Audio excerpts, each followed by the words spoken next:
Serie B-Win. Tutti i colori della passione. Stadio San Nicola di Bari, quello che avrebbe dovuto essere l'anticipo del venerdì sera si trasforma nel posticipo della domenica mattina della 27esima giornata di Serie B-Win, con una sfida che può valere molto in termini di classifica. Il Sassuolo con una vittoria vuole rilanciarsi in vetta, complice anche il rinvio del Pescara, mentre un Bari in buona forma vuole continuare a credere nei playoff.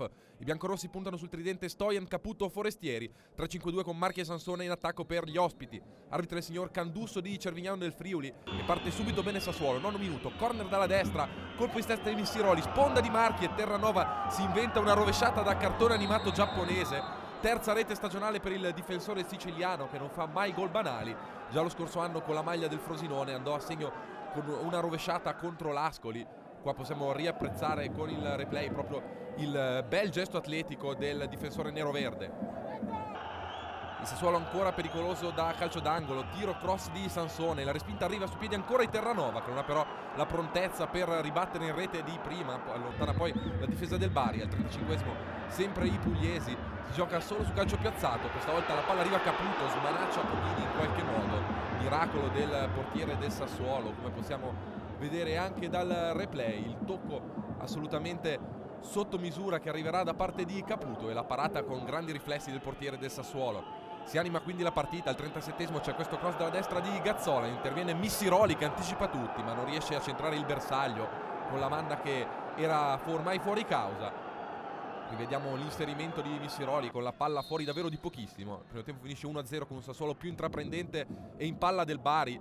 Al 48esimo subito ancora la formazione ospite, lancio lungo per la fuga di Sansone che entra in area ma calcia alto, complice anche un intervento di Crescenzi che provoca qualche protesta del Sassuolo. Al 55esimo finalmente ci prova il Bari con Caputo, il suo tiro da lontano però trova solo l'esterno della rete.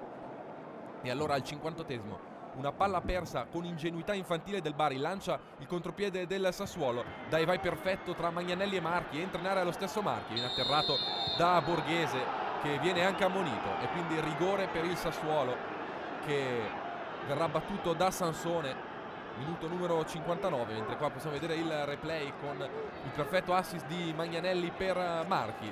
Come detto dal dischetto va lo specialista Sansone che è freddissimo e spiazza la manna. Quindi al 14esimo della ripresa 0-2 per il Sassuolo con la 16esima rete stagionale per il vice bomber della Serie B-Win. Gioia dei due tifosi del Sassuolo presenti al San Nicola. È ancora immacolato Sansone dal dischetto, 6-6 in questa stagione. Al 61esimo allora prova a reagire il Bari con Crescenzi, botta da fuori potente ma centrale, devia Pomini in corner e sul calcio d'angolo seguente palla in mezzo, svetta Borghese di testa e infila la rete dell'1-2. Sassuolo che subisce quindi l'8º gol solamente in trasferta di questa stagione. Borghese che riapre la partita, terza marcatura stagionale per l'ex giocatore del Gubbio che proprio con i rossoblù d'Umbria aveva vinto la prima divisione l'anno scorso.